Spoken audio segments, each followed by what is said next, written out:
बात करने के लिए लॉगिन करें www.astrotak.com। नमस्कार, जय श्री राधे। मैं हूं डॉक्टर करिश्मा कौशिक और आप सभी दर्शकों का एस्ट्रो तक चैनल पे बहुत बहुत स्वागत है। एस्ट्रो तक को आप सब देख सकते हैं फेसबुक और यूट्यूब से, तो फेसबुक पे लाइक कमेंट शेयर फॉलो ज़रूर करें। यूट्यूब पे बेल आइकन प्रेस करके सब्सक्राइब करना ना भूलें। वहीं पे आपके मन में किसी भी प्रकार का प्रश्न है तो आप मुझसे जुड़ सकते हैं www.astrotak.com पे लॉग ऑन करके, यहाँ पर जुड़ करके पूछ सकते हैं प्रश्न कॉल के द्वारा भी, और साथ ही साथ अपना प्रश्न आप मुझे लिखकर भी भेज सकते हैं।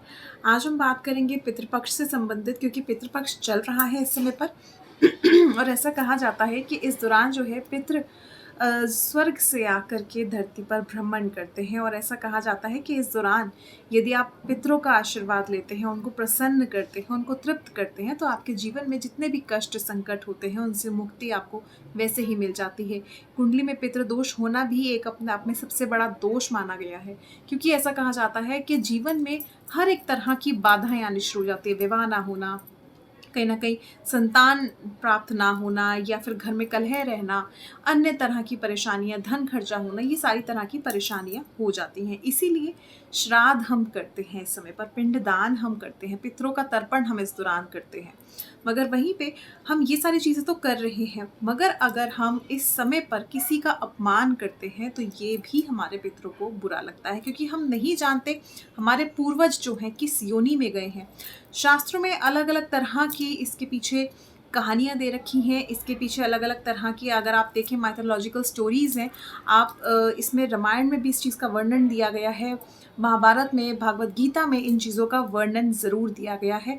तो कहीं ना कहीं हमें पितरों को प्रसन्न करने के लिए इस समय पर पंच भोजन बनाना चाहिए, जिसके हम कह सकते हैं कि चींटियों को खिलाना, इसके अलावा कहीं ना कहीं गाय को खिलाना, कौवे को खिलाना, कुत्ते को खिलाना। तो ये सारी चीज़ें हम इस दौरान ज़रूर कर सकते हैं, क्योंकि इस समय पर हमें नहीं पता कि हमारे पूर्वज जो हैं वो कौन सी योनि में हैं।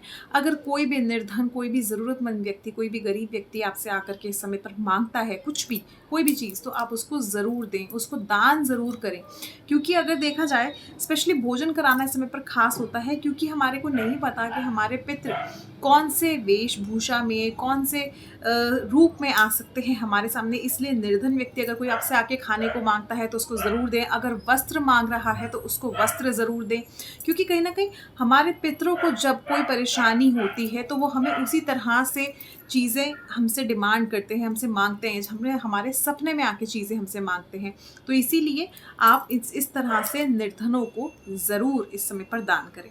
वहीं पर अगर आपको चींटी मिलती है, या आप कहीं पर भी जा रहे हैं, पीपल का वृक्ष, आसपास बहुत सारी चींटियाँ होती हैं, वहाँ पर आपको इस दौरान गुड़ डालना, पंचमेवा डालना, खोपरे में भर के, जो सूखा नारियल होता है उसमें भर करके डालना, इसके अलावा बूरा डालना, बताशे डालना, ये सब बहुत अच्छा रहता है। चींटियाँ इस चीज़ को खा लेती हैं।